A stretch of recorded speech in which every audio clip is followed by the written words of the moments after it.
Hello, and welcome back to my channel. This is Reality with D. This is going to be my weekly recap of Beyond the Gates. This is going to be episode 24 through 28. And this is going to be, I think, week 4. Look, guys, we're making progress. We almost a month in, and that is awesome. So the episode opens up, and what we have is Anita, and she's welcoming Elon into her home, and they're discussing the arrest between DANI and Jacob, and they both agree that all he was doing was his job at the time. So they planned on getting more things done in the community because that's what Anita Dupree does, and I'm not sure. I love the way Anita's grandchildren could come to her and discuss different topics about what's going on in the community, how they can help. And hey, Anita's up there rapping one day, so it's all gravy.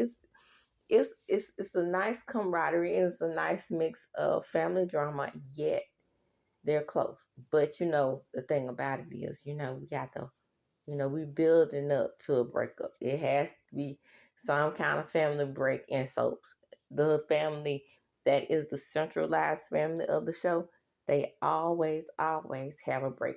But what I don't want to happen on this show that happens on Young and the Restless and The Bold and the Beautiful so often, I don't want this family, the centralized family, to be broken up. We have the Fosters. They no longer exist. They're fucking extinct on that show.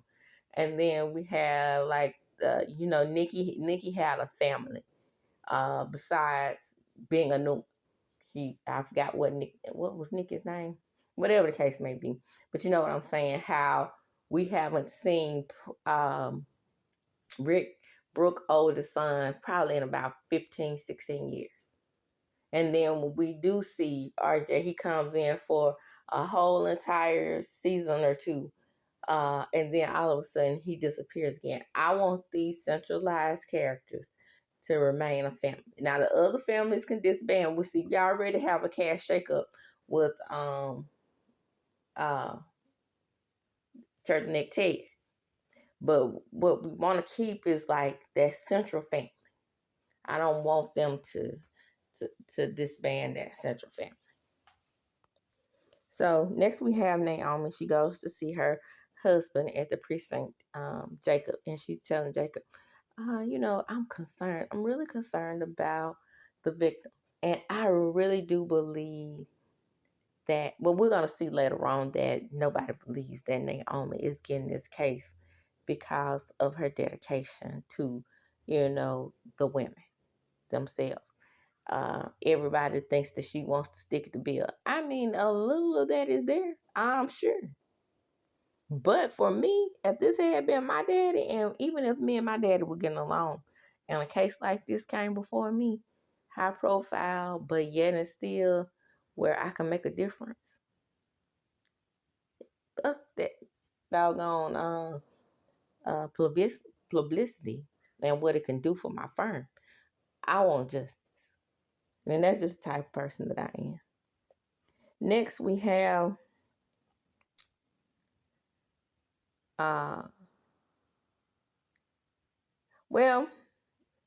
Joey approached Vanessa, and he gives her a load of crap about him trying to get his mother into a convalescent home, and it's like, what?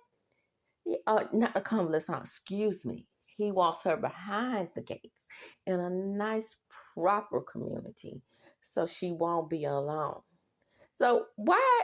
I need to know. Okay, see, this is where Beyond the Gates is losing me a little bit, because I want a little bit of backstory as to why he decided that he wanted to target Doug and Vanessa, the neglected house. It would be very nice if he could, there was a little bit of explanation behind it. Because it just seemed like this storyline just came out of the blue, And Diego is getting jealous. I mean, he wants to spend more time with his um as more than just a side piece. He's not just a piece of meat. And see, this is what a piece of meat relationships and side piece relationships get confused. Now she has made it clear that she's the neglected wife hoe/hoe. So just provide her what you need. You getting something out the deal too? Don't catch no feelings here. So Chelsea and Kat meet, and they do a TikTok video. And that's another thing I love that they are, because even on Young and the Restless, as long as Young and the Restless has been on, they don't call the doggone social medias what they call them. They have some kind of different ass names for them, like Street Book or Big Bok instead of TikTok. And not saying just the full Instagram, they just say Insta, which a lot of people do. They cut it out, but you know what I'm saying. They don't really just say it out the terms of what you saw it on. But what the problem is with that is that you're not really advertising. I thought they had to do it because of advertising purposes. I like the way they make it seem like it's just like real, true grit social media. Now, Kat, I'm sorry, Chelsea is upset because she is trying to say, we're coming into our own. I can turn this brand into a real design brand, a luxury brand. Shout out to Bold and Beautiful, and That's where I want to go with this. I want to quit modeling, and then Kat is like, "Come on, you got to tell Aunt Danny what's going on because we are." I'm doing all this work by myself. I even missed my mom's dedication party, which it wouldn't have been no amount of business that made me miss that event. Not that one. And then again, okay, with this being a new soap opera, it looked the perception was not good with her missing that. Even though in real life she could have probably missed something like that. But the perception was off for me for that. I don't like the way they wrote it in for her to miss that event. So a conflict in NAOMI goes to see Graham, like I said, and she to lighten the moment, Graham, they rap and they sing and they dance with each other, and Grandma got it going on, baby. But she tells her, "You are the pre-woman." Now, mind you, she's more Hamilton than Dupree, but that's well, she half and half.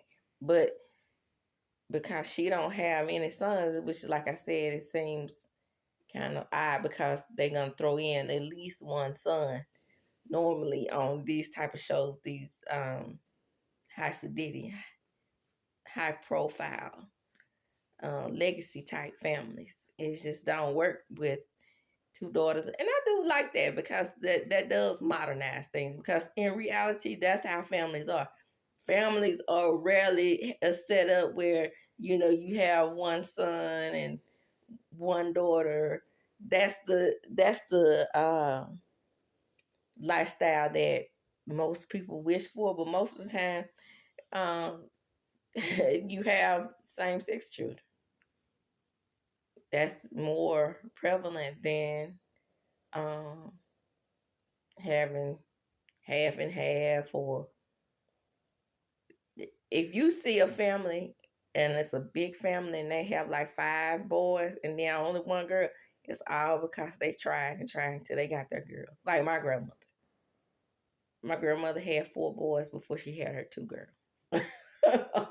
But my other grandmother had 3 boys, 3 girls. So it worked out that way on that side of the family, mama's side of the family. But my dad's side of the family, it shows that, it's more of 1/6 coming, right behind each other than than than normal. Cause on this street that I live on, the average was 3 girls. The family had 3 girls. It's on the one family on the street that had 1 boy, 1 girl. But anyway, but that's not how it works in the soap world. But anyway, she goes on to let her know that there's no the pre woman that's willing to not be strong and stand up for themselves. And she encourages her to take the case, which I thought she should have done in the first place as well. Thomas and Kat go on a date, and he walks her to her car, and it ends that episode. Let's get on into episode 25. Well, in episode 25, it opens back up with not Jacob, but Randy working with Joey, and they still putting a squeeze on the dude about keeping him in the folds of the casino. I don't.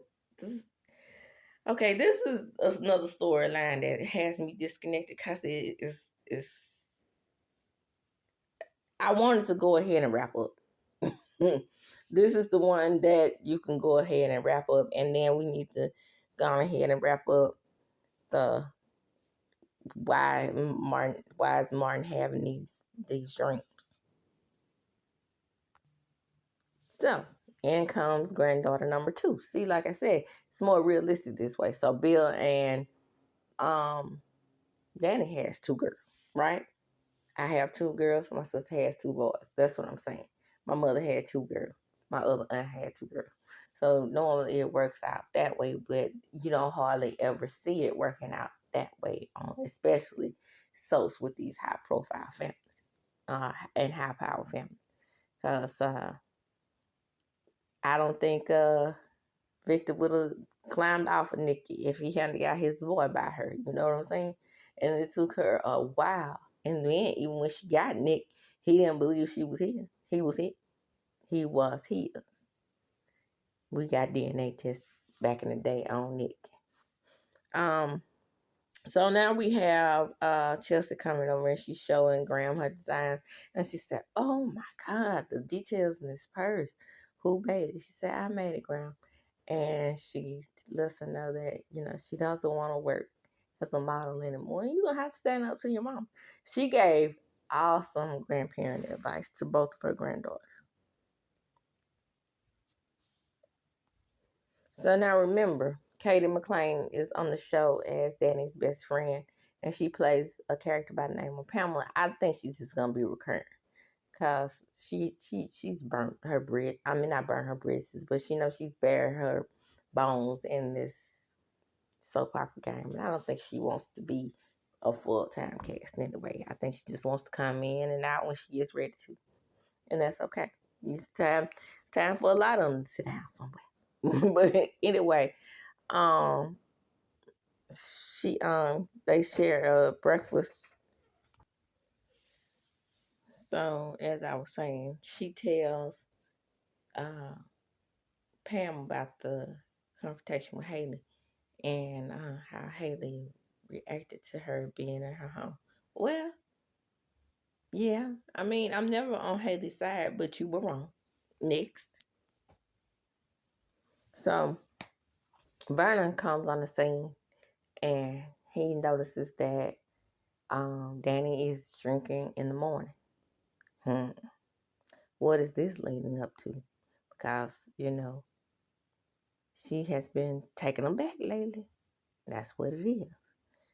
And so Anita updates him on what's going on with the Grands, and we find out that,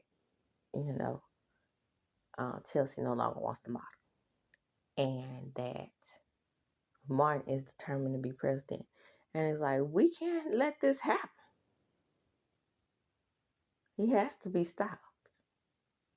Do you know the political backfiring that is going to happen if this thing gets out, whatever that thing was that he did, the secret that they're holding? Oh, I'm so glad they had showed Derek and Ashley. That felt so good not seeing them. I'm good on them. I'm telling you. Anyway, Danny met with Jonathan to discuss what was going on with the fashion show and how she had gotten Chelsea so many jobs. So finally, Chelsea gets the backbone and she tells her mom that she's quitting modeling. And she tears up the contract in her face as if to support her, when deep down inside she's living vicariously through her. Child, bye.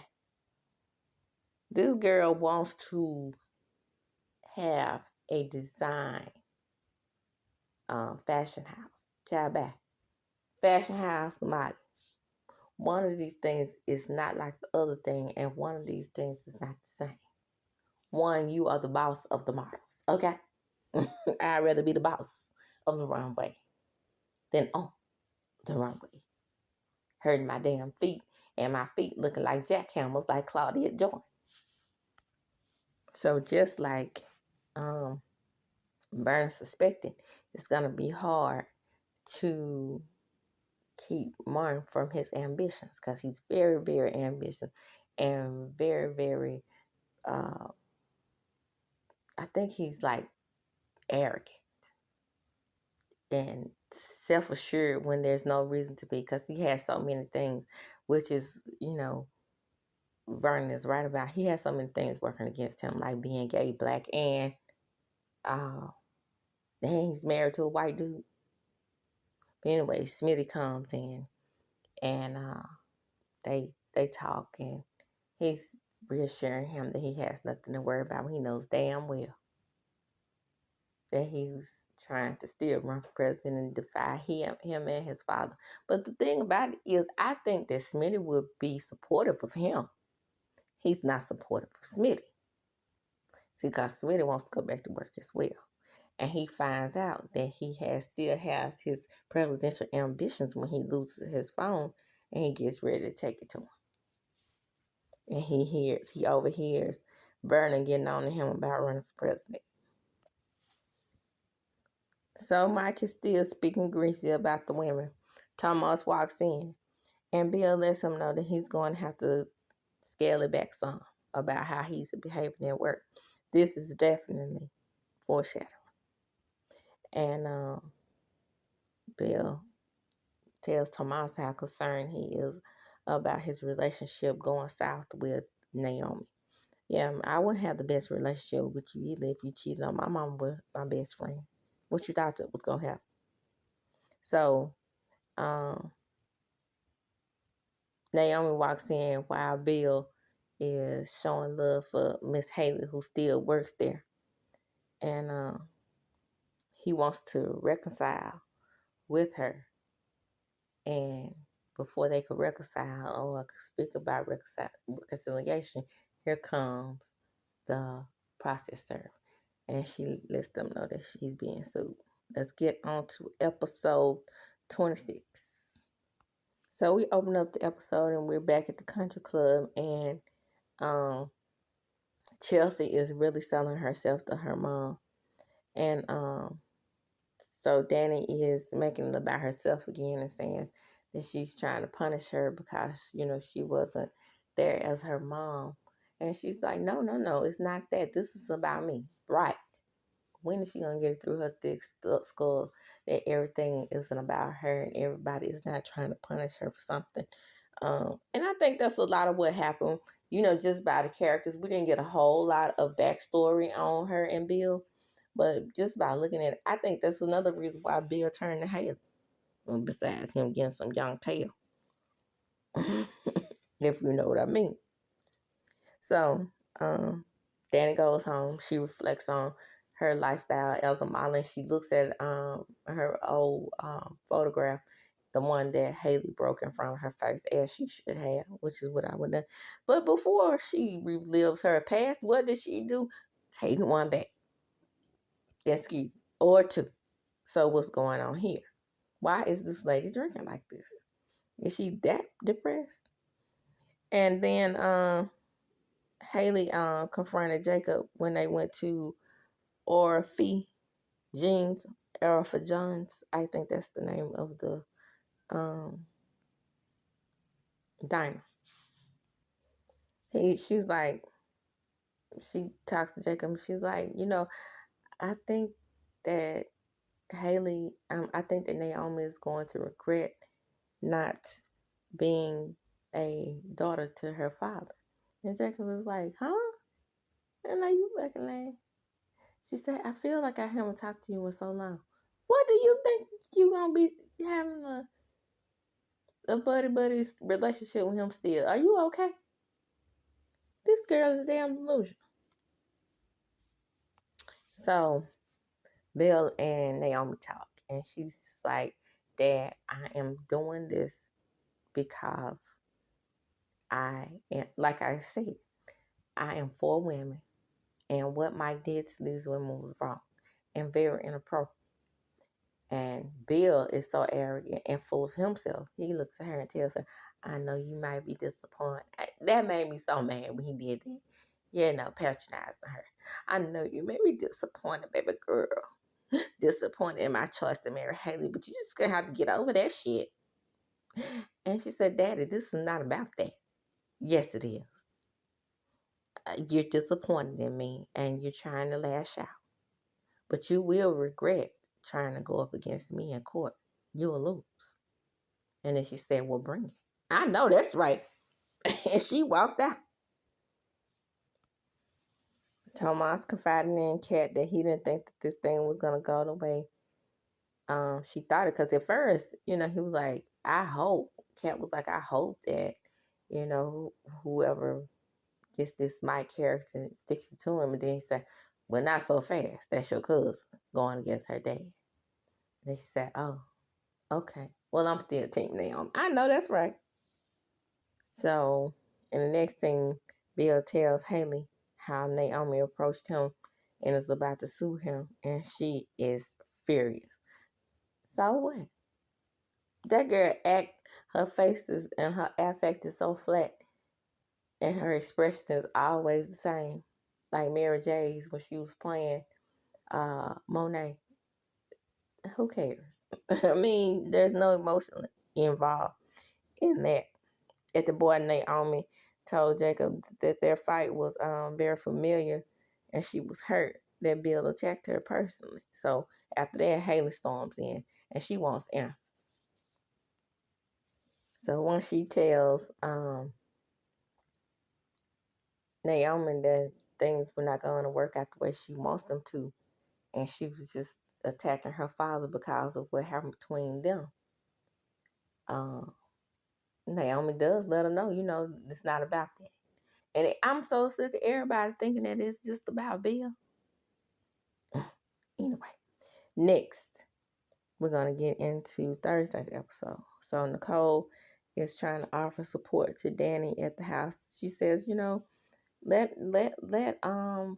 Chelsea go her own way. And it is a certain window that you have for modeling, but Chelsea is, her foot is in the game, and now that models are gaining weight and they're modeling longer.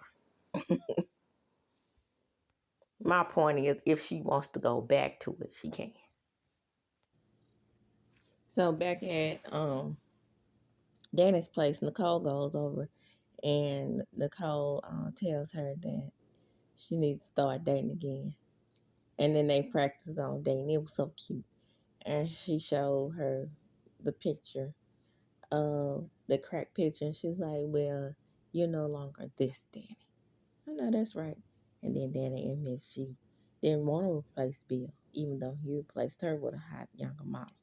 Child. Now, I'm going to tell you something, and don't tell nobody else this between us. I don't see the chemistry that was ever there between Bill and Danny. I'm just saying. So, since Haley doesn't believe these women, even though she had a promotion and she was actually sleeping with the boss, Naomi tells her, I know you're not trying to talk. You got this job on your back. So these women were passed over for different opportunities for you as well. So you were also sleeping with the boss. And again, it's time for these women to be able to fight back. And Haley tells her the lawsuit is frivolous. So back at the diner, Smitty is excited. And he's, letting Martin know he had a job offer. But another reporter who offered him a job, Evan, he's standing outside the window. He comes in and he's like, wait a minute. are you sure you can't take this position? And when they argued, um, as Martin admitted that he is fearing losing Smith. See, because he wants Smith on his knees at his beck and call, if you know what I mean, and raising the kid. The kitchen in the bedroom floor. The kitchen in the bedroom. So he's being very misogynistic. A lot of times, even in homosexual relationships, they do take on these very dominant roles when you have um, one man that's more, uh, I would say, what is the word I'm looking for? Male centered than the other. Yeah. It's not male centered, but then it's not aggressive. That's not the word I'm looking for. I say a male, a dominant male. And when that dominant male comes into his own, oftentimes, even in same sex relationship, they're very controlling, aka Mark. So now we have Eva, right? And Eva is back to her old games. Now, mind you, during this whole week, it's Eva heavy, but not as heavy as the last two episodes. So that's why she wasn't mentioned that much, because, Eva is my favorite girl. But her and her mom are having ice cream. And they talk about how they're going to break up the scene at the anniversary party. Now it's time for her to come in, do what she came to do.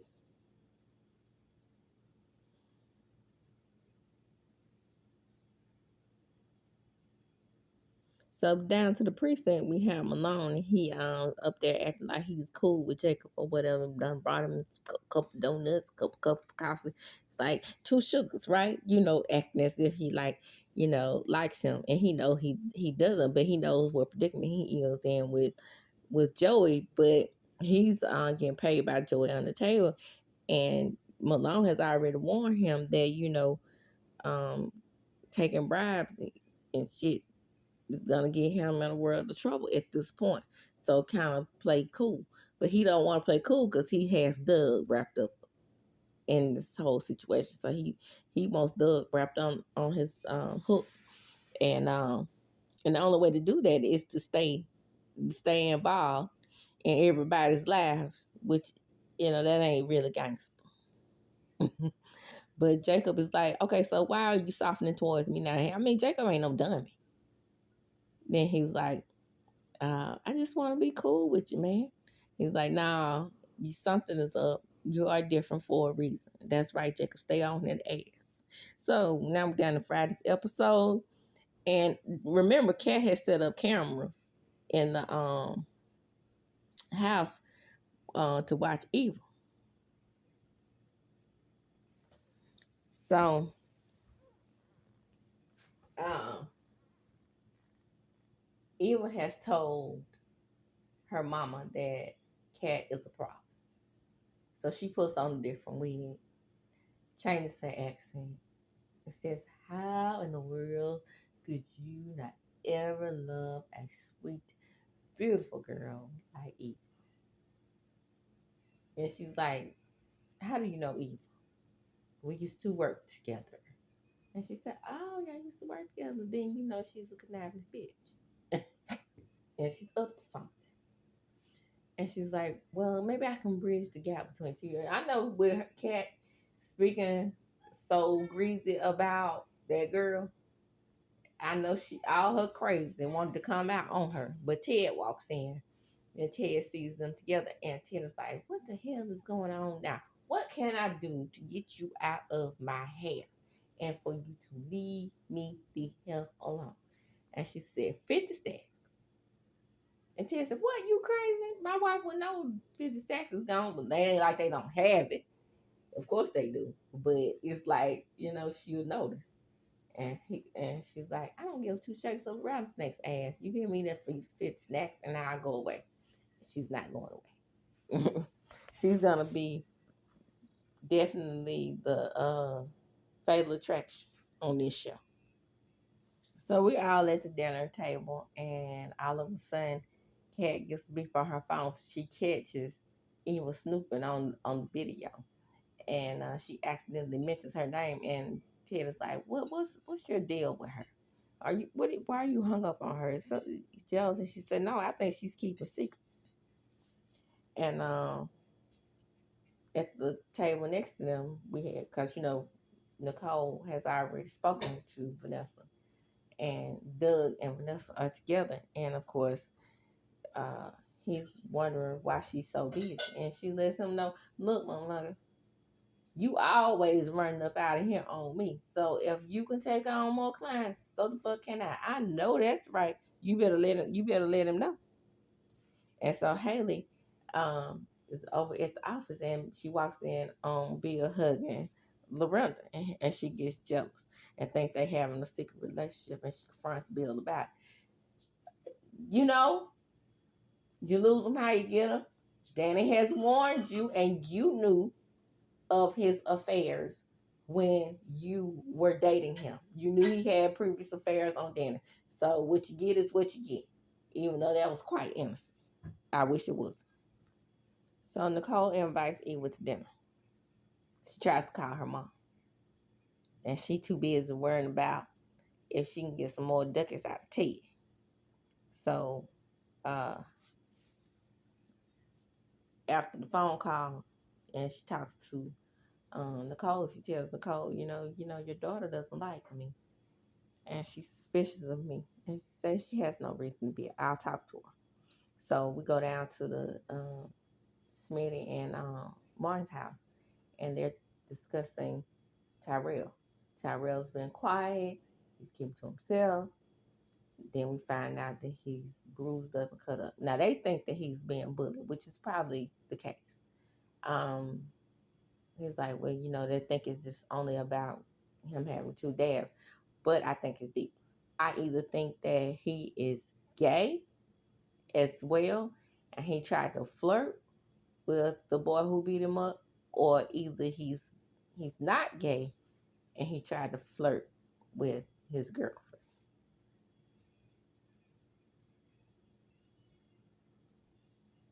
So didn't I tell you that Doug is always up to something? He creeped on out that restaurant, kissed on the cheek, and she had the right to have as many affairs as she wanted to while he up here spending the church's money. Yeah, he got a gambling problem.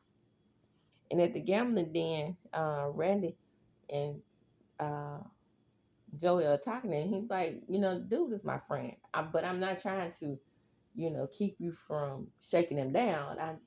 I just want to know what your heart on is for him. He said, don't worry about that. I got my reason, which is what I want to know.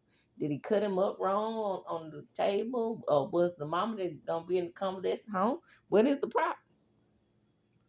So Kat is running, and the parents are running up behind her, and she goes in the house, and she's like, I can show you, because, she has the video of Eva. But remember, before that, Eva saw the video camera, and she erased Kat's phone, and then she hightailed her ass on up out of there.